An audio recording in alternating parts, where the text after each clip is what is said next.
So, at the beginning of the film, we see some village children who were going to play in the fields. Before leaving, Abdi's father told them to come back before it gets dark. All the children bowed their heads and left. They kept playing for many hours until it was about to get dark, and all the children went back to their homes. But Abdi and his friends still felt like playing. While playing, suddenly their ball went deep into the fields. Evening had also set in. Abdi tells his friend, "Let's go back." But Abdi's friend wanted to get that ball, for which he went into the fields. However, the ball mysteriously disappeared. Suddenly darkness spread there. Moving forward, Abdi's friend saw the hands of a very scary girl. Her face was very strange, as if she were a demon. Even after seeing this girl, Abdi's friend was not scared and went after the ball. When he emerged from the fields, he saw that the girl had caught his friend and hit his head. Seeing that she had murdered him, he ran back to the village in panic and shouted loudly to call the villagers. All the people believed Abdi and went out to search for Abdi's friend. Where Abdi had seen him, he was no longer there, but then between the river stones, they found the dead body of the child on a stone. Everyone was very scared by this incident. The family believed that Abdi had killed the child because the final moment of death was with him, and to hide their guilt, they did all this. Before Abdi could be punished for their mistake, a prominent family member of the village arrived and sided with them, saying, "I believe Abdi. He didn't do all this, and what Abdi is saying, he is telling the truth. Sumala did all this, and perhaps she is still alive. People didn't know about Sumala." Then this man narrated Sumala's story. 29 years ago, the richest man in this village had no children. Because of this, his uncle wanted to take all his lands so that the land would go to his children and some wiry person would stay on this land. Upon hearing this, Soedjiman got very angry and went inside his house, threatening his wife that if they didn't have a child within a year, he would marry again. Soedjiman's wife became very sad upon hearing this, and then she found out about a woman who helped people have children. Hearing this, it seemed quite strange, but she still went with a friend to that woman. Upon arriving, the woman said, "I need a child." The old woman told her, "You will get your child, but one thing is clear. I do all this work with black magic. And to fulfill my purpose, demon's not a demon. He torments you. You will get a child, but in return, you will have 2 daughters. One will be yours with a good heart, and the other demon's daughter filled with wickedness. You must never harm demon's daughter. Everything you have will be ruined." At that time, the woman only wanted a child, so she agreed to all the old woman's terms. Goria also performed some rituals. Mixing some things in the blood, she gave the blood to the woman and said, "Go, 2 months from today you will become pregnant." 2 months passed and we found out that the rituals were indeed performed. Soedjiman's wife became pregnant. Soedjiman, happy, told the villagers to spread this news. And here, Soedjiman, who already knew that he would have. He named his 2 daughters Sumala and Kumala after much consideration. Time passed and the day arrived when Soedjiman's daughters were to be born at his home. In his room, we also see demon sitting on the sofa. As soon as Soedjiman's first daughter was born, nothing happened, leading people to think she had died. As soon as when the second daughter was born, everyone was amazed by her despite her deformed, disfigured and unattractive face. When Soedjiman saw her, he became furious and her whole demeanor changed. At home, Soedjiman went outside and took a knife to kill his daughter. However, his wife had stopped him. Because she had made a deal with demon that they would not harm the child. But Soedjiman didn't know about this deal, so he stabbed her and killed her. As soon as the first daughter was born dead, she suddenly regained life and started crying. Her father Soedjiman joyfully announced to the villagers that his daughter was alive, only to discover years later she was disabled. One side of her body was disabled and even her legs and arms didn't work. And they named this child Kumala. Now here we learn that Soedjiman was also born in a similar way during his childhood, but then he underwent some therapies. After she left, she became normal. These people were also having Kumala undergo therapy, but the therapy had no effect on Kumala. One day, we see that Kumala was riding a bicycle, and as soon as her mom forbids her from doing so, for some reason, she becomes very agitated. She misbehaves with her mom. Seeing this, her father Soedjiman gets even more angry. They pick her up and send her to her room, where she begins banging her head like crazy. It seemed as if someone had possessed her. But these people couldn't understand this and consider Kumala as crazy. Soedjiman doesn't consider a mad girl as his own daughter, so he had this girl locked up in the dark room. Years pass, and it shows that even today, no one loves Kumala properly, not even her mom. These people kept her locked up in the same dark chamber. And these things often saddened Kumala's mom because Kumala's mom remembers being in a deal with Deval. She had promised to lovingly raise both girls. But one was killed shortly after birth, and these people were treating the other one very badly as well. It can be seen that one day Kumala escapes from the dark room and comes to the market. In the market, there are many children who, as soon as they see Kumala, start to taunt her. They start teasing her hands and feet, hitting her with balls, and making rude remarks to her, which makes Kumala feel very bad. Soedjiman and his wife, who had just left the market, saw these people treating their daughter badly, but they did not stop her. After this, Soedjiman calls Kumala home through a servant and summons her with a stick, beating her a lot because he had always forbidden Kumala from going out. In front of Soedjiman's wife's mother, who loved Kumala very much, she tries to save Kumala but doesn't do much else. When Soedjiman wants to beat her away, the mother-in-law applies medicine to Kumala's waist to silence her and tells her to play the piano to make her feel better. Today, they had even made a doll for Kumala, which they gave her as a gift because today was Kumala's birthday, which no one else remembered.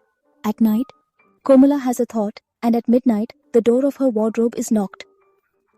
The door opens, and out comes Sumala's second sister's spirit, whom her dad had lost at birth. Kumala was scared of Sumala's spirit. But Sumala hugged her and assured her that she would not fear her anymore. She would not harm her because you are my sister. You were also hurt by your dad, and they speak badly of you. I will take revenge for all these things.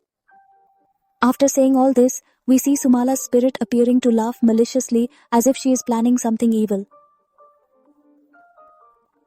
Her spirit was not visible in the mirror at that moment. The next day, we see that when Kumala was playing the piano, her dad was getting very upset with the sound. They got so irritated that they came and slapped Kumala. Her wife was also sitting there, who neither said anything to Kumala nor silenced her. Moreover, this man also silenced Kumala. It was clear that her mom also didn't love her. Now Sum was telling her to be strong. A big change occurs in her body. She stands up and starts walking normally, although she couldn't walk before. While walking, she goes into her dad's study, and as she leaves, she picks up a pen and staples it to her dad's hand.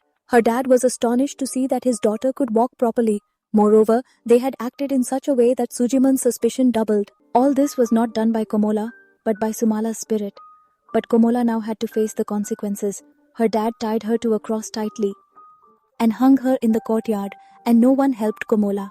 Now, Sumala would take revenge at meal times at night.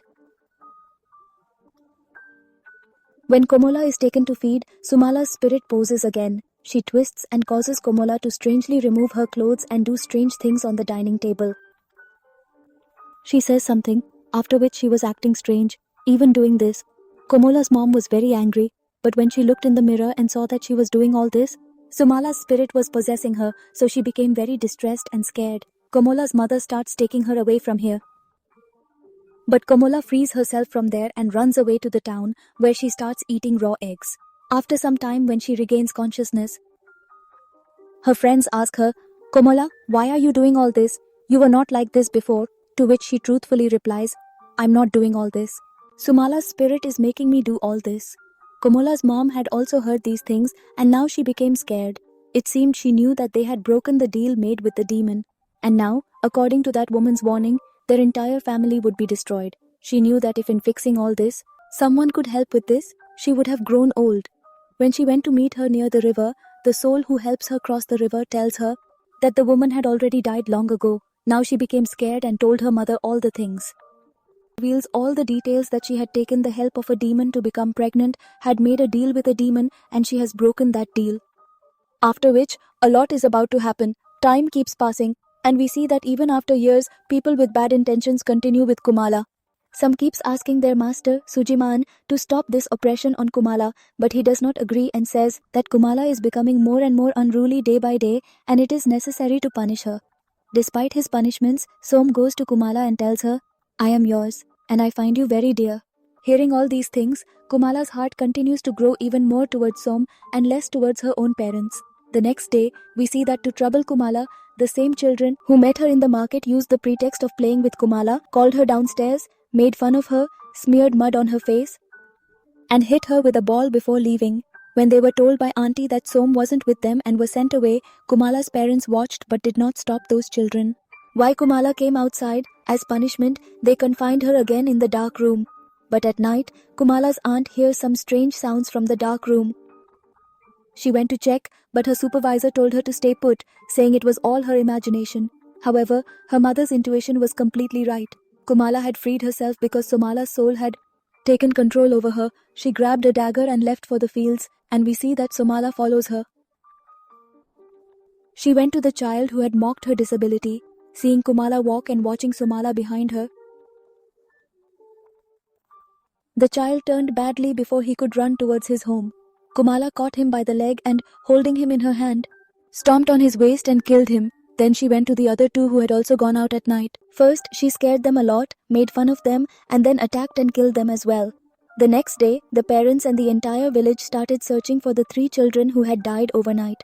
But the children were nowhere to be found in the whole village, so the villagers decided to go to another village the next day to search for those children, and then they forbade any child from going out after sunset. Now all the children hid inside their homes obediently, following their elders' instructions. And everyone was saying, who knows, maybe those 3 went to trouble us. Right now, they were thinking that Kumala came here and placed the ball, then picked it up and took it outside. All the children went out to get the ball. However, one of the children noticed the dagger in Kumala's hand but still couldn't understand anything. When they went outside, Kumala mercilessly dealt with all the children. By the next morning, villagers started finding the bodies of the dead children. A body was hidden near a well under some leaves, while another was hidden inside the well because when Som pulled out the water, there was blood in the well. The bodies of the other children were lying in the fields, and all their heads were separated from the bodies. All the heads were arranged in a pile as if they were beads, one after another, arranged up and down. Seeing this, everyone became extremely scared, even Soedjiman. Now, near the bodies of all these children, since Kumala's doll was found, everyone thought that either Kumala did it or her ghost did. As soon as all the villagers came to Soedjiman's house, Soedjiman asked them if they had any evidence that he did all this, and if they wanted to accuse his daughter, how could she have done all this? She couldn't even walk properly. Soedjiman couldn't believe that Kumala had done all this. But then it occurred to him that sometimes Kumala does manage to walk and behave strangely and oddly. It was possible that she had done all this. Anyway, she used to be confined in the dark room at night. So how did she go out? Thinking this, when Jima went to the dark room, she saw that there was a big hole covered with bricks, and Soedjiman realized that his daughter had committed all those murders. Now, frightened, Kumala's mother spoke for the first time and revealed that Kumala did not do it, but Sumala's soul did. To convince him, she also told him that she had seen Sumala's soul with her own eyes. Amidst all these things, to find out how much truth there was, Soedjiman went to Kumala's room and asked her to promise that if she told him the truth, he would not harm her. He asked who was behind all this, and Kumala revealed that the one behind it was Sumala's soul. Kumala explained that she had tried very hard to stop her, but she didn't listen. Kumala also said that Sumala's soul had promised her that she would kill everyone who troubled Kumala, and here, Soedjiman became afraid himself because the most torture was done by Soedjiman himself to Kumala. In pain, he went downstairs and told his servant to confine Kumala in the dark room even more tightly so that she could walk and Sumala's soul could make her do something. After this, he went to a shaman to treat all these issues. The shaman performed some mantras here and tried to understand this story. What exactly? Why that soul is attached to Kumala, and he saw all of it here. How his wife made a contract with a demon only to bear children. He also informed Soedjiman about this entire contract. We find out that today Kumala and Sumala had a meeting. When Sam came to Kumala to express her love, Kumala told Sam as a gift, "Don't come to me today because Sumala has informed me that after midnight, she will harm everyone present here and I don't want her to cause you any harm." Taking her words in mind, Sam begins to leave with her son, although her son is also asking why we want to leave all this, because here we get everything, but Sam does not give any answer. At night, Soedjiman's watch is on. When he comes to give food to Kumala, she doesn't like him. When she asks to change the food, the servant begins to insult her, so at this time, she picks up a large knife nearby and handles it humbly. She eats, and seeing this, The man's heart also turned sour. Now we see Soedjiman and the shaman, where Soedjiman was asking the shaman about fixing everything. Suddenly, the shaman's eyes turned white and he got scared. The shaman explained, "Today, if the demon fully controls Kumala, it will dominate her and will destroy everything. To fix all this and reduce her powers, the shaman gives him a dagger, saying, 'Just weaken her powers and bring her to me. I will handle the rest.'" He told Soedjiman, "If they escape and you can't retrieve them, kill her with a dagger, because we can't leave this devil's child among humans or it will continue killing." Now it's shown that Kumala has exorcised herself. With Sumola's help, she now comes outside the servant's room and pretends to cry because the servant had not given her good food. When this servant tries to catch Kumala, Kumala tries to kill him. There too, he, outraged by fear, starts to run away, and now Kumala chases after him. That man was running for his life, but Kumala nailed the door shut and broke the door, then went further inside the house. The man was trying to escape from her, but from behind, Kumala threw the knife spinning towards him, causing the knife to stab into him. After this, we are shown Kumora's mom, whose eyes were swollen from the sound of the piano. When his mom came downstairs, she saw that Kumala herself was saving the piano, and upon seeing her, Kumala in a strange way started waving a knife towards her. His mom saw that it was Sumala in the mirror who was making Kumala do all this, and seeing this, she began to apologize to Sumala. And she herself started moving back where she also saw the servant's corpse. She knew that now these two would kill her too, so she ran to her room and locked her door and also placed a stool in front of it. She tries to kill her by nailing the door shut with the dagger and then, using force, opens the door itself. Kumala kept apologizing to me. But she didn't leave it over him and tried to kill him by nailing the dagger in his leg. At this time, his mom was very horrified that Sumala has complete control over Kumala's body. That person says, "My last wish is to let me talk to Kumala." Hearing this, Sumala released control over Kumala and her mom apologized to Kumala, saying, "I always allowed oppression to protect myself from the dead." She felt very sad by making her mother apologize this way. She wanted to forgive her mother, but at that moment Sumala was retaliating. Then he took control of her body and then, while cutting her hands, also nailed into her body and killed her after such a long time. Soedjiman had also become aware. When he became aware, first he saw the servants and then his own wife's corpse, seeing which he completely broke down. He knew that Sumala Kumar and Kumala having wrong relations was only his fault. His wife had received this punishment and she too was thinking the same, that suddenly felt the chair in her room moving, on which she saw that Kumala was sitting and Sumala was shaking the chair. Upon seeing him, Sumala entered her sister's body and taking full control in order to kill her oppressor to protect herself. Soedjiman quickly leaves the house and goes to the village, beats the drum and wakes everyone up. After waking everyone, he told them about the death of his wife and his servant. The villagers immediately go to his house and, seeing the two corpses, they also feel sorrow. Soedjiman had not told anyone that these two murderers were killed by Maula for his daughter. He tells everyone to search for Kumala and explains that he saw Kumala near a shaman. Hearing this, everyone becomes puzzled and understands that surely Kumala has killed these two. And not only Kumala, she has also killed other children in the village. Blood starts to well up on their foreheads, and they become determined to defeat Kumala. Soedjiman explains killing Kumala wasn't intended. Earlier villagers had departed. Now Soedjiman himself takes a khanjar. Using rope and other tools, he sets out to search for Kumala. As the story unfolds, he sees her, but she quickly runs into the forest. As Soedjiman enters the fields, someone suddenly attacks him. It was Kumala who, to save herself, tried to kill Soedji.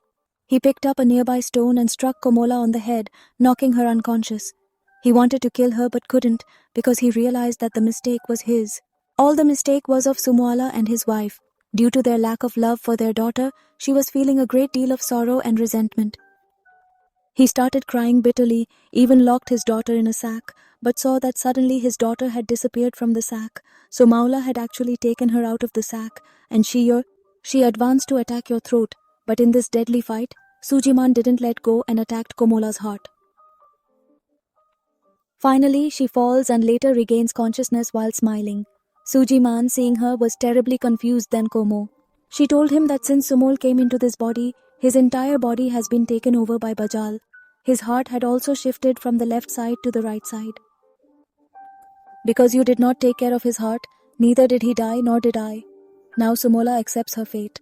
First, she takes a khanjar from his hand and slits his stomach. She slits it open to the point that her intestines are expelled, and after that, she picks up 2 small knives lying nearby. She slashes Soedjiman's eyes. When she wakes up, it is shown that the villagers found Soedjiman's body hanging from a cross, just as they had punished Kumala. After all this, the scenes shift to the present, and we see the man who was actually telling this entire story to the villagers. This boy was actually Sum's son, who had left home that night and had gone away. Therefore, the lives of her and her son were saved. He explains that if children's lives are still at risk, then Sumala is still alive in this village, and to save all the children, we have to somehow capture Sumala and eliminate her. And before meeting Shamwala, he tells the villagers not to let their children go outside at night. Everyone agrees and goes home, and at night, we see the death of the child whom Sumala killed at the start of the movie. He did not trust this spirit's words at all.